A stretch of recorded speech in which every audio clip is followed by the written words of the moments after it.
Olympia, Paraguay, স্বপ্ন ইস্টবেঙ্গল। তো এটা কোনো ট্রান্সফার রিলেটেড কোনো আলোচনা নয়, প্লেয়ার ট্রান্সফার রিলেটেড কোনো আলোচনা নয়। একটা অতীত, একটা বর্তমান স্বপ্ন, সেই নিয়ে একটা ছোট্ট একটা আলোচনা।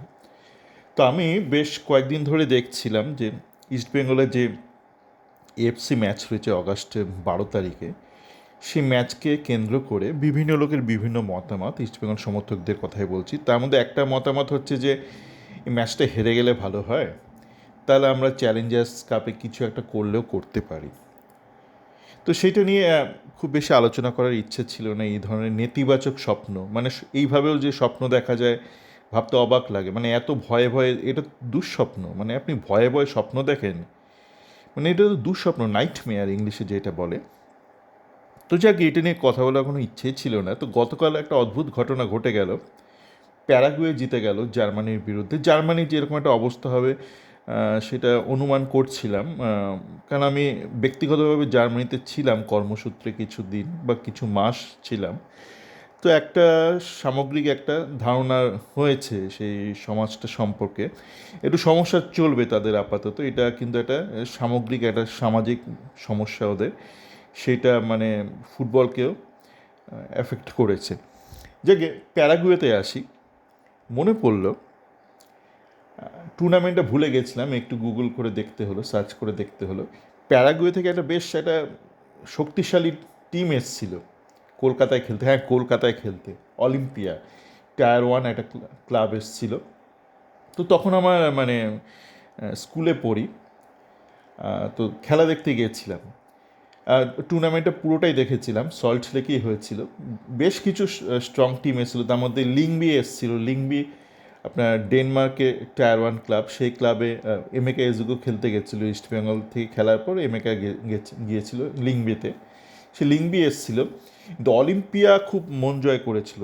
যারা সে সময় খেলা দেখে থাকবেন, 1990 সাল, সুতরাং অনেকেই নিশ্চয়ই দেখেছেন। দারুণ টিম, আপনারা তো অনেকেই ভুলে গেছেন, হয়তো ক্লাবটা মনে আছে, সাদা জার্সি পরে খেলতো, অলিম্পিয়া নামটা মনে আছে, কিন্তু সেটা যে প্যারাগুয়ে নিশ্চয়ই অনেকেই ভুলে গেছেন। তো আমি আমার চ্যাট ফোরামে ওই টুর্নামেন্টের যে স্কোর লাইনের সেটা একটা পেজের একটা লিঙ্ক শেয়ার করেছি, তো দেখে নিতে পারেন কেউ যদি একটু অতীতে যেতে চান যে কী কী হয়েছিল সেই সময়। তো ইস্টবেঙ্গল 1-0 গোলে হেরে গেছিলো অলিম্পিয়ার বিরুদ্ধে। এবার আসে যে স্বপ্ন, এই যে আপনারা একটা স্বপ্ন দেখছেন, বলছেন না না বাবা, ম্যাচটা জিতে গেলে খুব মুশকিল হবে, এফসি ওই সেকেন্ড টায়ার টুর্নামেন্টে গিয়ে তো সব কঠিন প্রতিপক্ষ, এত ভয় কিসের? খেলছেন তো মশাই, যুদ্ধ করতে যাচ্ছেন না।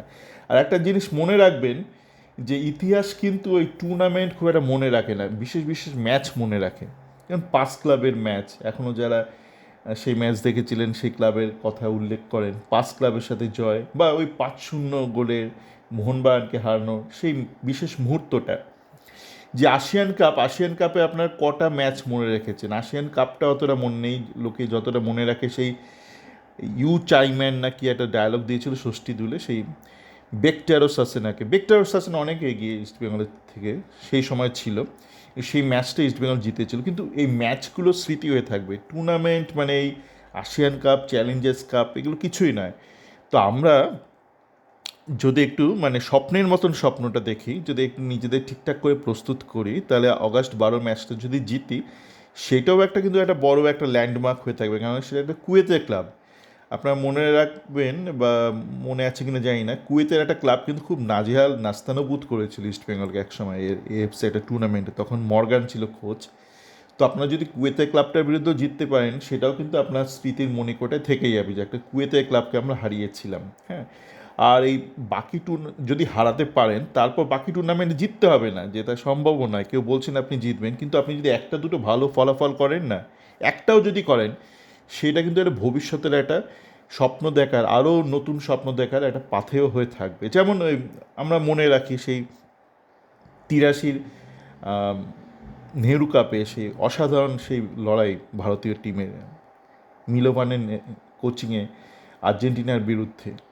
এরকম ম্যাচ, এরকম মোমেন্ট মনে থাকে। হ্যাঁ, সুতরাং অত ভয় পাবেন না। আরে হারবেন তো কী এসে, আর সবচেয়ে দেখুন, আপনি যদি স্বপ্নের মতন স্বপ্নটা দেখেন, তাহলে আপনার স্কোয়াডটাও সেই মতন তৈরি হবে। যদি হেরে যান সেই ম্যাচটা অগাস্ট 12, ঠিক আছে, পড়ে তো রইলই আপনার চ্যালেঞ্জার্স লিগ।